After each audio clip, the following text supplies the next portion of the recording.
Welcome to InfoHub. In our headlines, potable water supply returns to Amara, GPH's expanded maternity unit commissioned, and Hackathon 2017 gets underway. Stay tuned for the details of these and more.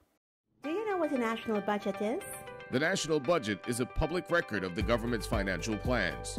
It identifies financial goals of the government and the amount of money needed to achieve those goals during a 12-month period.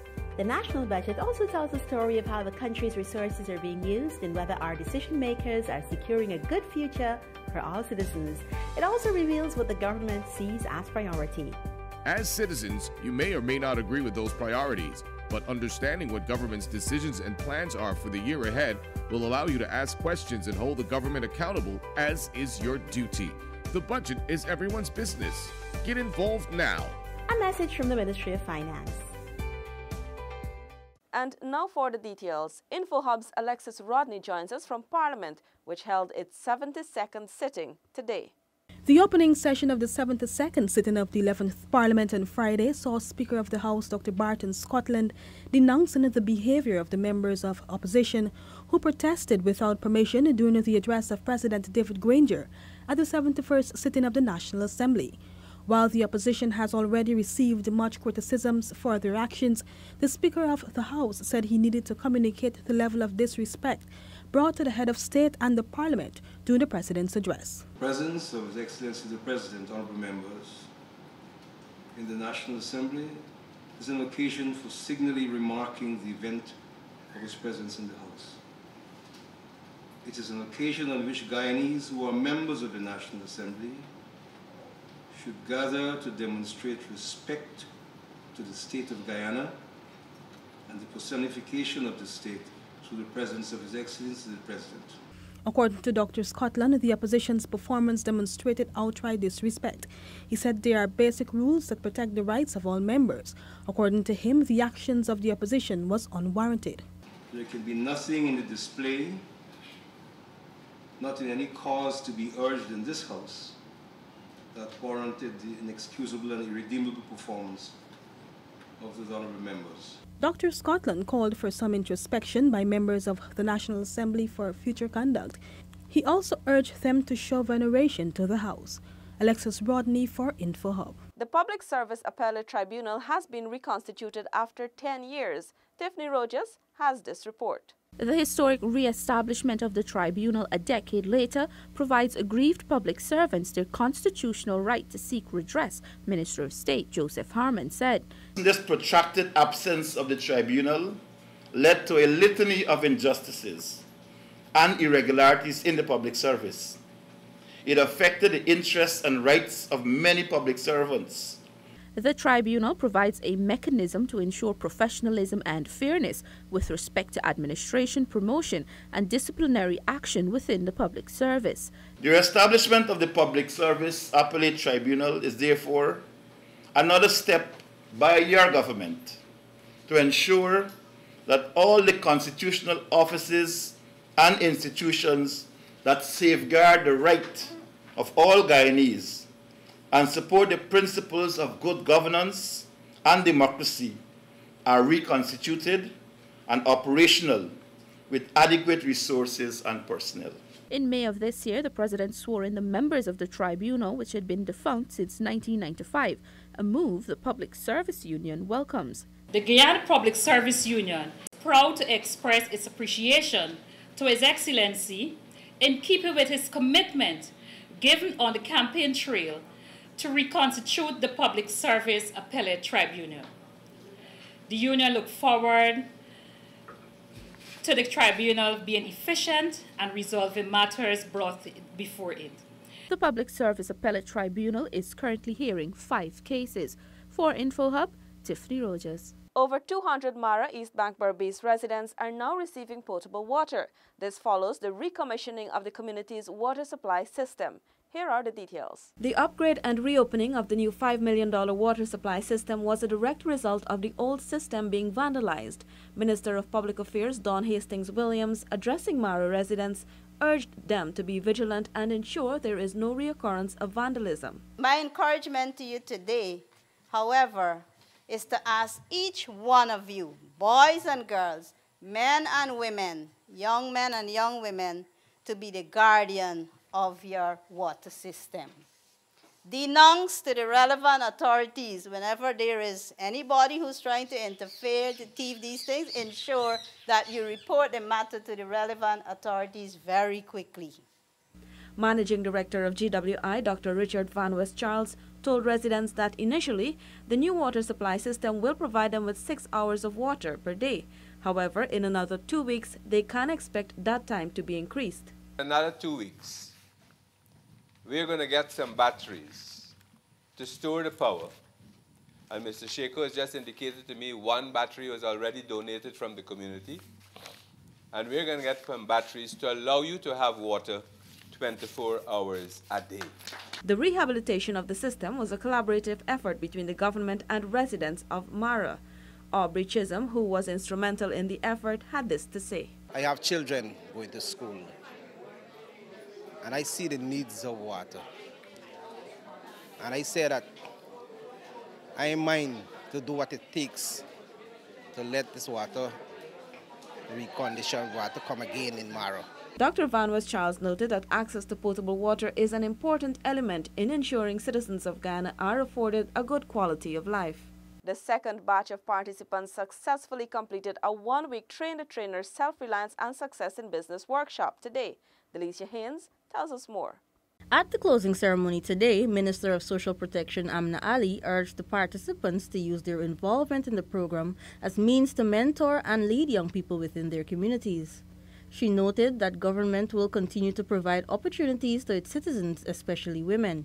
The empowerment of women is high on the agenda of our development priorities, and this workshop is a testament of this administration's commitment to empower women. The workshop provided the participants with an advanced empowerment curriculum for small business owners and entrepreneurs.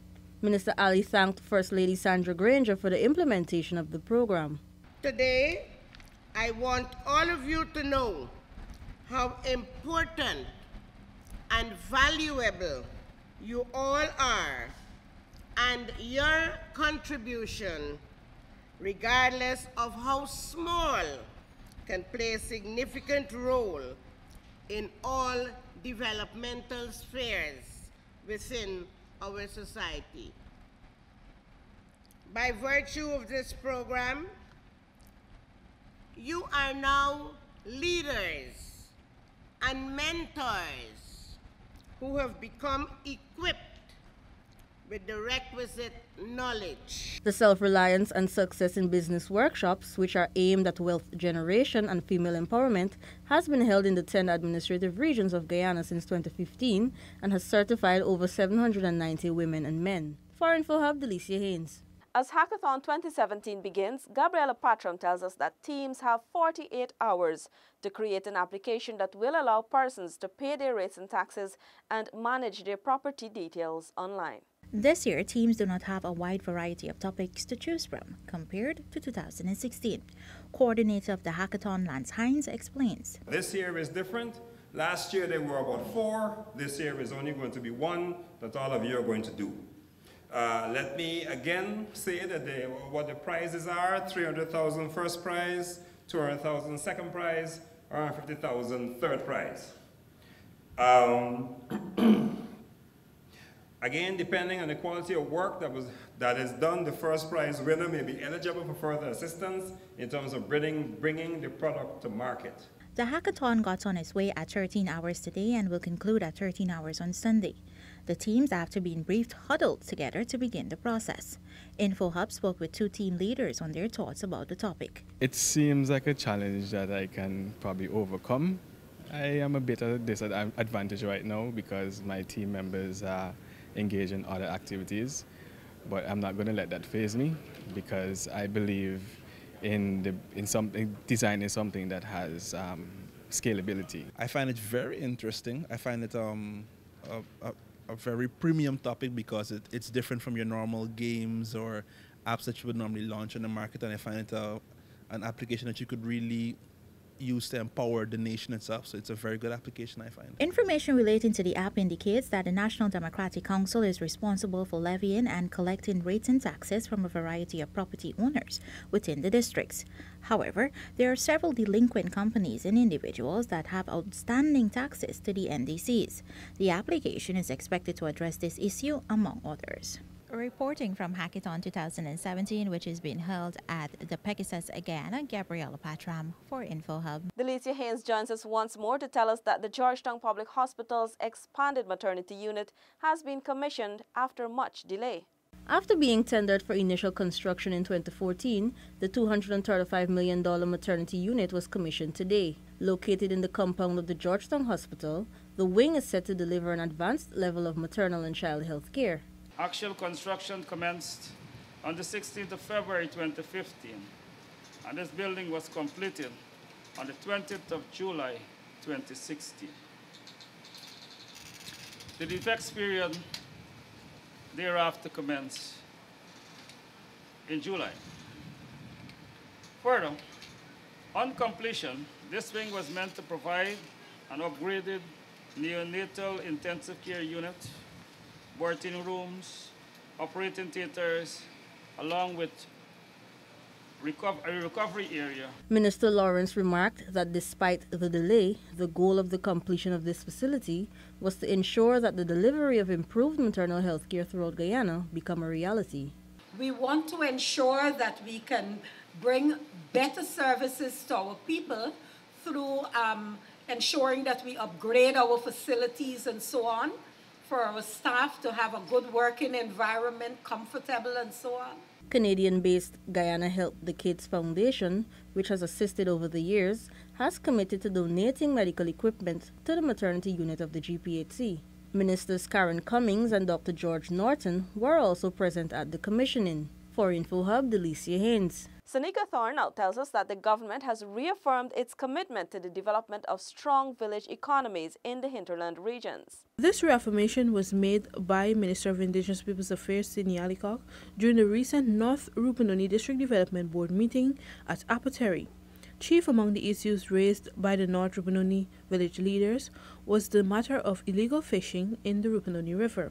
There were calls for more patrols in the area. They want the fish in abundance by beating the water, which is not good in the sight of the village council. No permission was given or asked. It seems that they are taking advantage on us. Minister Alicock explained that his ministry has been receiving several complaints regarding the illegal catching of arapaima fish and advised that the village councils establish their village rules as provided in Amrinian Act of 2006. You need to put those things in place. It's provision in the act for you to make your rules.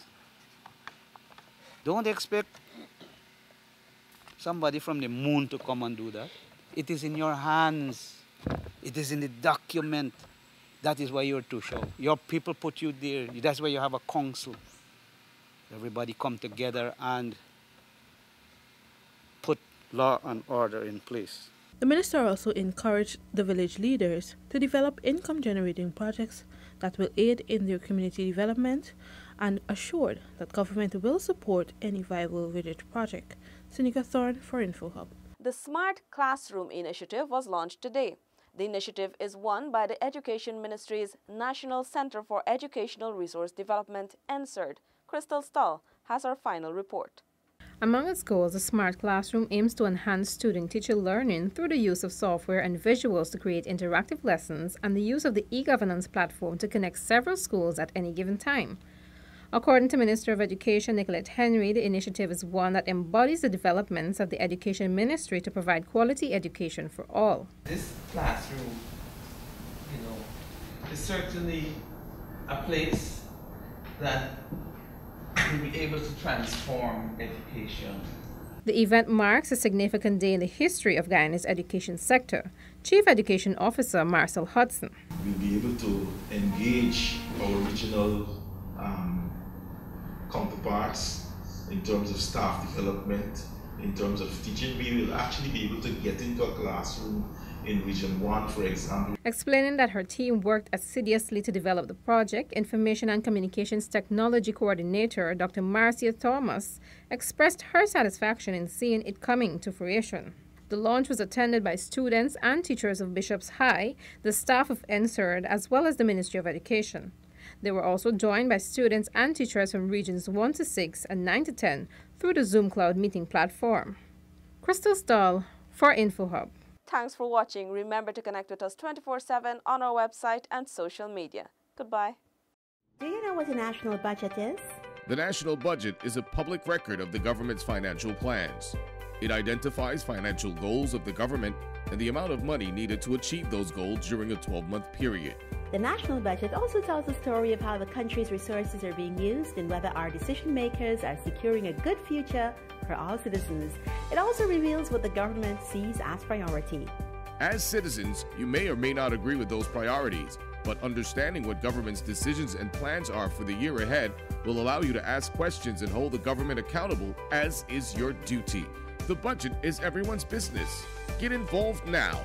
A message from the Ministry of Finance.